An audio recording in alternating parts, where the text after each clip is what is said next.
Bonjour à tous, bienvenue sur ma chaîne. Aujourd'hui je vais vous montrer la chimère de ma Death Corps of Krieg que j'ai peint en faisant du weathering. Alors je l'ai équipé à l'avant avec un bolter lourd et un multi-laser sur la tourelle. Donc pour la peinture à proprement parler, donc j'ai sous-couché en noir avec mon aéro, après l'avoir assemblé bien sûr, sinon c'est un peu plus compliqué. J'ai fait une première couche de brun rougeâtre, donc dilué avec, donc c'est un brun dilué avec du rouge, donc les rapports sont de 5:2.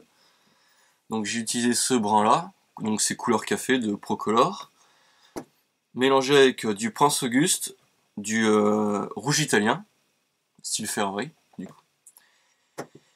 J'ai laissé sécher ça pendant 10 minutes, puis j'ai passé une couche de vernis satiné, afin de fixer la couleur pour pas qu'elle se barre pendant les manipulations, sur toute la figurine, donc en haut, en bas, à gauche, à droite, partout.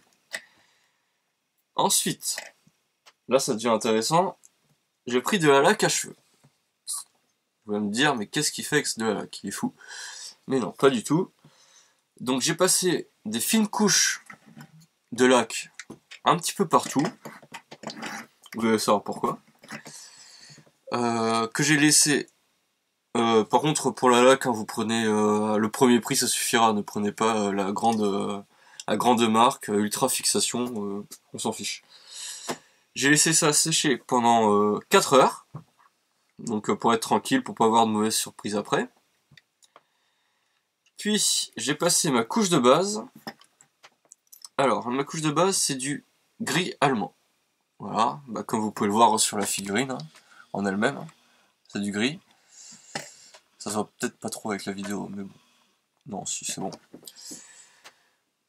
Après, j'ai fait 2 bandes noires avec du scotch de marquage. Donc du coup, ça c'était pas très compliqué. En fait, j'ai mis une couche de noir. J'ai mis deux bandes de scotch de marquage. Et puis j'ai recouvert toute la figurine de gris. Voilà. J'ai enlevé le scotch. Enfin, j'ai attendu que ça sèche quand même, bien sûr. Et donc ça me donne ces 2 petites bandes. Bon, on les voit plus trop là maintenant. Enfin, un petit peu, mais sans plus. Et voilà, donc ça c'était pour la partie la plus longue. Donc maintenant on passe au weathering à proprement parler. Donc pour cela, donc j'ai déjà bien attendu que ça sèche la peinture, sinon ça allait faire des gros dégâts. Donc pour cela, j'ai pris un pinceau de brossage à sec. Donc vous prenez n'importe lequel, hein, un pourri, donc ceux de Citadel ça suffira. Que j'ai trempé dans de l'eau. Donc vous prenez de l'eau froide, hein, ça suffit. Puis j'ai gratté de façon un petit peu bourrin, faut l'admettre, sur ma figurine. Donc, comme ceci, hein, bien sûr avec de l'eau. Et ça me donnait ce genre d'éclat, donc qui rend vraiment super bien. Et je trouve ça mieux fait qu'avec de la mousse de blister, et franchement c'est un super rendu. Voilà, vous voyez des exemples un petit peu partout. Bon là on voit plus grand chose parce qu'il y a des pigments dessus. Voilà. Un petit peu sur les côtés. Bon là aussi avec les pigments, on voit rien du tout. Mais c'est surtout en haut et au niveau de la tourelle. Voilà. Donc ça c'est une technique que les modélismes utilisent et affectionnent beaucoup pour faire du modélisme type Seconde Guerre mondiale historique. Et c'est facilement adaptable pour les figurines de Warhammer, enfin de 40K. Et c'est un super rendu. Voilà, voilà. Donc du coup, en grattant, ça enlève des couches de laque.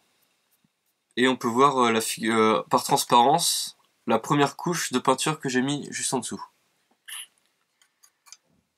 Voilà, voilà.